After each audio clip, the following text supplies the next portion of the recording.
thank you for that introduction there. I can't think of more of an honor that's ever been given to me to get up there and talk about with your friend. I didn't think this would happen so early. We lost him about 4.5 years ago, and I'm sure he'd be greatly appreciative today. Me and Gino had time this week to talk a couple times about how we're going to handle this. We both thought it was extremely funny that we would be double teaming this speech like most of the time we're being the sim on the practice. And believe me, it's supposed to be acting up to the money. Guys and ask you for great aid. First off, I wanted to think how would Sim handle this. I'm sure he would want to thank a few people. First off, he would want to thank Bethany College. 4 years he was here, memories he had. He loved this place. He loved this place a lot. It made the friends for the rest of his life, no doubt. I'm sure he wanted to thank all his coaches at Jeanette High School who helped him get to Bethany. The coaches in college. Coach Burns was with us today. Coach Burns was the defensive coordinator here in Bethany. While Austin played here. I'm sure he'd want to thank his teammates too. Some were here today. Check and Bandy here. We played Ryan Lee, Justin Crothers. Also here, Pat Crossy, I saw flipping around somewhere. You want to thank you guys for the support, the motivation, the friendship, and the brotherhood that you gave. We'd also like to thank fiance Liz, the time he passed, who's here today to celebrate with us. We'd like to thank his mom, Pam. Raised Sim and made sure he got from Jeanette, Pennsylvania down here at Bethany College and through the 4 years and stand here and graduate. But last but not least, I'm sure we'd like to thank his kids. You guys were the light in his life. There wasn't a time we ever got together and mentioned it, talk about you. Tyler currently couldn't be with us today. He's wrestling in the HoF Cymmerman. So, Dwayne definitely passed on his genes there to Tyler. We wish him best of luck in this upcoming season. Noah's playing football currently there in high school and in baseball. Kendall's a cheerleader. And Zane, who's here with us today, the little guy that lives over there. I'm sure he'd want to thank you and tell you how much he loved you all. Okay? First encounter with Dwayne Cymmerman. I met Dwayne at a Christmas party in Uniontown from a teammate, Pat Lyon, most of you guys know. And, obviously you walk into a party, you look around, and there was the gorilla in the room, over in the corner. They quickly introduced to Sim. Hit it off right off the bat. He's a big Notre Dame fan. I wasn't. But that night I was, because I was scared to death to say anything else. I met him, and then at the time I wasn't going to Bethany. I had transferred here in the spring of that semester. So a couple months later, I found myself in the weight room, working out, and out of the corner of my eye, I could see him and another teammate of ours who also passed way too early, JoJo from 40, lifting off to the corner. And I was squatting, I got underneath the bar, did my rep, racked the bar, and I turned around, it was like a perfect scene from a horror movie. Everybody's just standing there staring at me shoulder to shoulder. And if you know Sim, you're going to appreciate this, the way he can enunciate stuff that you didn't know whether he was talking to you, yelling at you, or asking you a question at the same time. And he just looks at me and goes, "Why aren't you lifting with us?" I didn't have an answer. I really didn't know. I didn't know whether to run and jump out the window or, saying, "Hey, buddy, I'll lift with you tomorrow."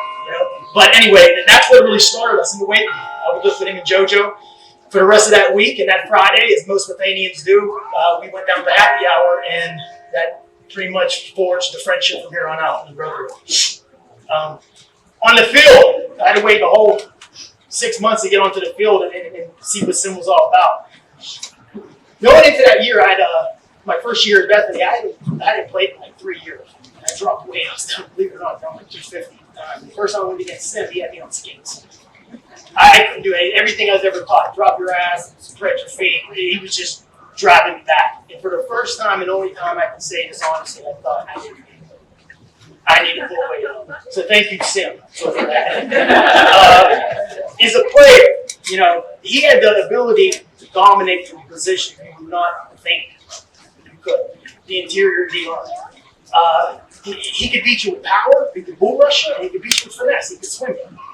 But his most favorite move was the club. And my lord, your arms were bruised against Canada. You're an offensive lineman. He would club the heck out of you. He was a man among boys. I remember one time, I was his roommate for 2 years, looking at him and saying, "What are you doing?" No knock on Bethany, Division III athletics. I loved it. I was here. Man, he could have played at 9. He was that good. It's just the skill set he had. He did everything. He went the ball low. He used his hands. He had more than just one move in his repertoire. He was just very, very dominant. I was once recently. I was talking to my future father-in-law out on his patio, and we were talking about games. And he knew that I had to come down here and do this today. And the one thing I could say about him is he made Saturday easy. When you got to go against him all week, you couldn't wait to get to Saturday, not because it was a game day, just because you got a goddamn break from blocking him. You had to block somebody else. You know what I mean? Because God, it was a pain in the butt sometimes. When I think back in memories, you guys probably remember this, Bandy and Check. The one that always pops up to me, we were playing W&J. And W&J was driving. They're on the 10-yard line going. And Sim somehow busts through the line, takes his big bear paw, smacks the ball out of Dawson's hand, who's the quarterback of W&J at the time, knocks him over, picks the ball up, starts sprinting down the damn field. And we're all looking at each other, our jaws are dropped. It happened so fast, we couldn't believe it happened. Sadly enough, on the other side of the 50, he got tackled by the quarterback. And we never let him live that down. Sim would get so frustrated over it, even though he made the best play any one of us have ever seen as a teammate. He can never get lived down. He got tackled by the quarterback. And Zach Justin never let him live down. And of course, he was the smallest guy out of the friends, and I don't know how Dwayne has picked him up. But my biggest memory, I think this is the one that saved best, is I used to love being behind Sim when we would get up and handshake on that. Because every single game, the opposing offensive line coach was seeking him out and saying, "Hey, man, you kept me up late all week. Hey, man, I was worrying all week about how we were going to block you. We had to change our blocking scheme. We had to slide the protection to you because we knew we couldn't be in there." To me, that's one of the biggest compliments you could get. And he would get that day in and day out, every Saturday. As far as after Bethany, Sim had a great way with kids. I mean, he was this gentle giant with a huge heart. I always tell the story. One of our teammates was the head coach down in Richmond, Josh Just, and he had a summer camp one year, and he needed coaches to come down and run the position groups. So me and Sim jumped in a car. We drove down there. Afterwards, we had a cookout at Josh's house. And Josh had a newborn. His second daughter, Maddie, was under 1 year old, and she was just having a fit the whole night, crying. No matter who they passed the girl to, she would just cry even louder. And it came to Sim. So if Sim goes over, scoops her up, put her in his forearm, and the baby went silent. And I don't know whether she was scared of him, because he had that ability, I'm telling you. And I see that in his work. It was mentioned earlier, he worked for Westmoreland County Children's Bureau. And, he looked out for the welfare of children. And I think that's, something we can't look over. He had a big heart, and that's a very honorable job to do. You're looking out after children and their well-being. And it's a shame he probably never truly understood how many kids he probably helped in that. Finally here, from my heart and talk, I'd like to talk to Sim for a little bit. Buddy, I know you're here with us today. I was your roommate for 2 years. I had to proofread a lot of your papers. Which usually when you ask me that, let's rewrite it for you. Or do all the writing yourself. So somehow from the grave, you got me doing your work still here today. I love you with all my heart, buddy. I miss you. I think about you often. Usually I cry. Sometimes I laugh. Most of the time I do both. No one I ever played with was more deserving of this honor than you. Congrats, buddy. Until we meet again. Thank you.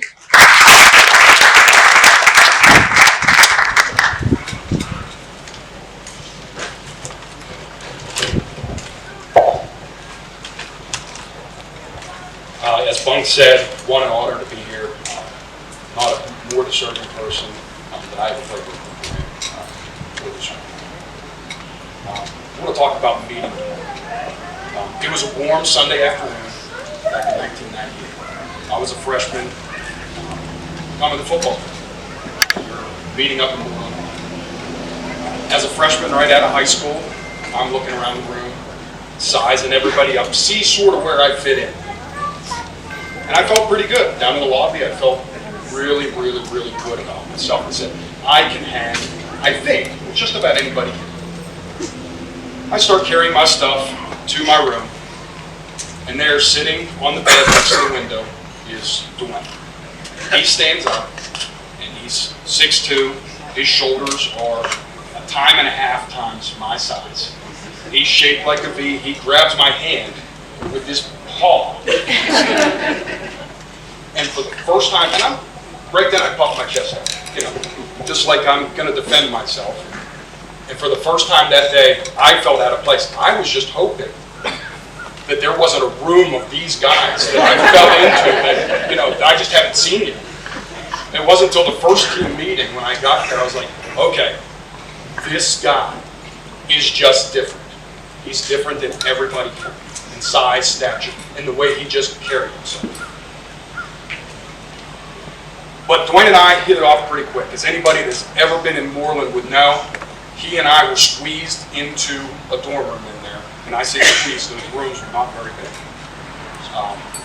We did everything. We had a tight bond, and we became very, very good friends. Midway through the first week of camp, I had been watching Dwayne, and we were just in helmets.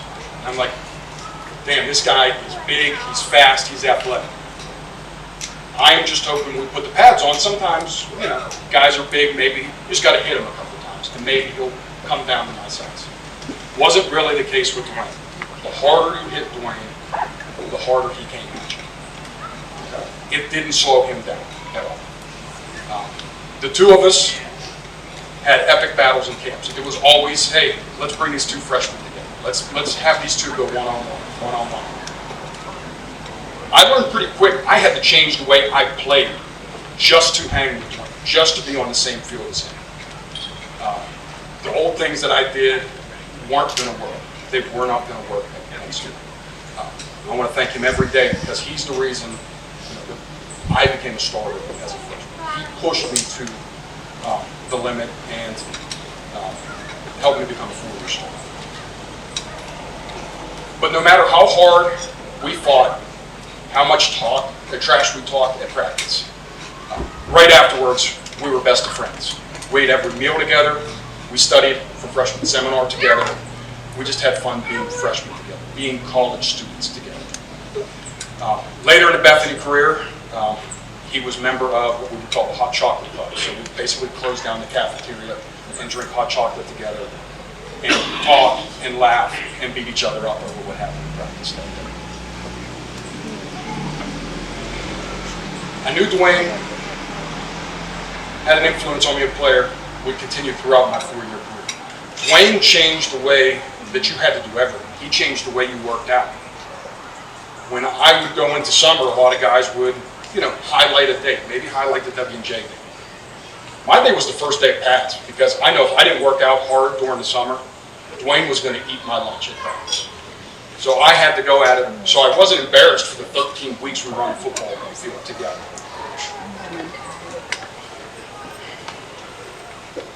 Dwayne worked to be the best. And he didn't want to be the best for Dwayne. He didn't want to be the best for Sid. He wanted to be the best for everybody that put the green and white on. He wanted to be the best for his teammates. As Bunk said, Dwayne was never single ball. Most of the time it was a double team, sometimes even a triple team. And this led to Dwayne not ever always making the big play, which he was very capable of, but it allowed his teammates to make a ton of plays behind him. Okay, whether they're linebackers, other D linemen, even guys in the second. But don't get me wrong, when Dwayne made a play, it was a huge splash play, changed the flow of the game, as Paul said. In many ways, Dwayne was the motor of the defense, He was the driver of the defense, and in my opinion, the entire team. So going back to try to block Dwayne at practice, I could always remember HoF Sim on the line, one-on-one. And then I would think to myself, everybody else from every other team gets to double and triple team Dwayne. How is it fair at practice that you would ask somebody like myself or Bunk or one of the other linemen to block this guy one-on-one? It's just not fair. So I would have to find creative ways to block Dwayne. I called him creative. Dwayne called it holding and cheating. And we would constantly argue about my tactics and how I was using them. And I told him it was legal unless I got caught.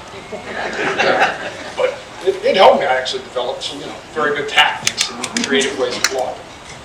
And if you would ever see Dwayne's practice jersey and his game jerseys, you would see that I wasn't the only one finding creative ways to block Dwayne, because they were torn to shreds.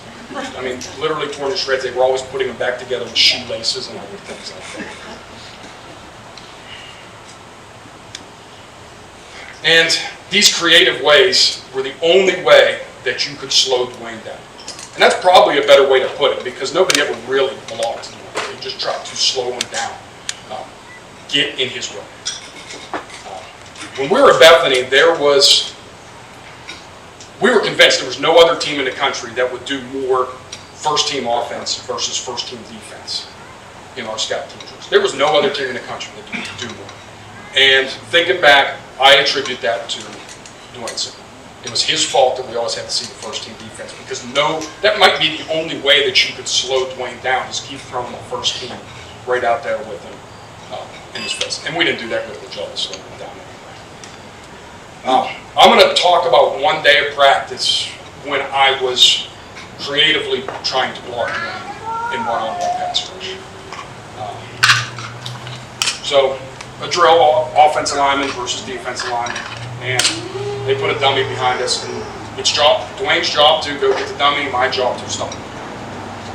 An impossible task if you ask me.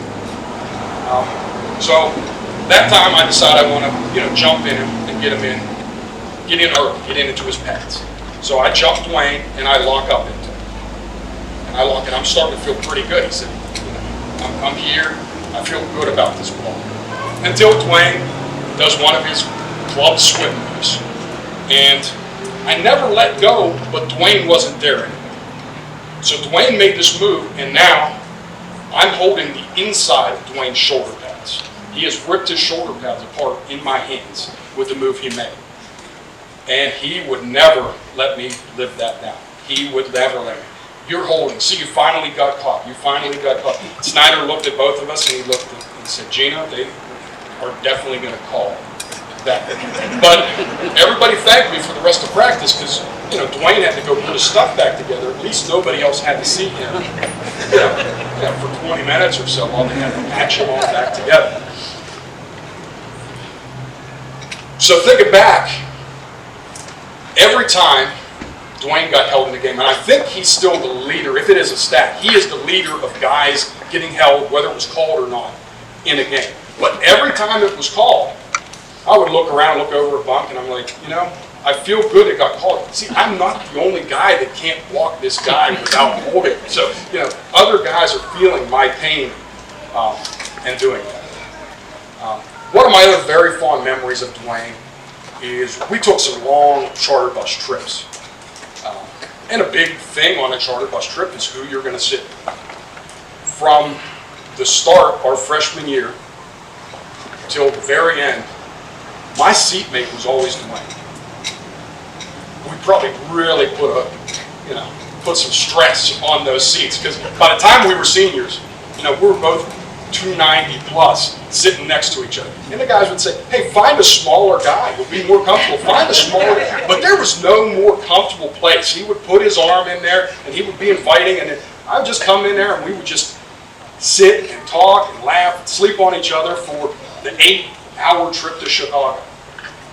And I think back and smile, and it brings back some good memories too. Maybe it was uncomfortable, but I never felt so comfortable being squeezed in next to him.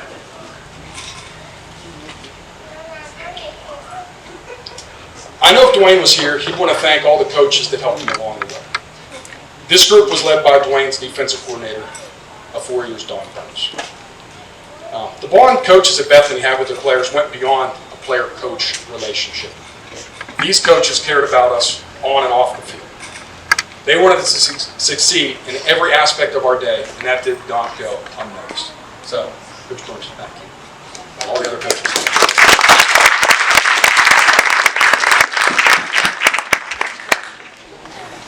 I know we're here for Dwayne as the player, the defensive tackle, the playmaker. But for all of us that knew Dwayne, his biggest impact were Dwayne the man, Dwayne the friend, Dwayne the brother, Dwayne the son, Dwayne the father. Dwayne always put himself in front, or always put everyone else in front of himself. If you ever needed anything, Dwayne was the first in line to help. Those of us lucky enough to be close to Dwayne knew that he put us all first, and we grew together as a family. We grew together as brothers. Because no matter what mood you were in when Dwayne was around, your mood improved. He brought a positive outlook and energy on life that rubbed off on all of us. He made sure of that. Dwayne cared about and loved all of us. And the feeling was more than mutual. Thank you. You did it all right. You raised a great man. Dwayne's love for you is easy to see in the hugs, the kisses, the smile, the laughs, the discussions we would have. Wins or losses didn't matter. It was those times that I cherished the most. Tyler, Kendall, Noah, and Zayden know how much your dad touched all of us. Remember all that he taught us. Love every day. Be energetic. Be loud at times. Get excited. Be happy. Don't be afraid to speak your mind. Become a leader. Work hard at all you do. Build relationships and love. Your dad will always talk about all of his kids. I know how proud he is of you. Sim, you are our forever 77, our forever teammate, our forever captain, our forever friend, our forever brother, our BMOC.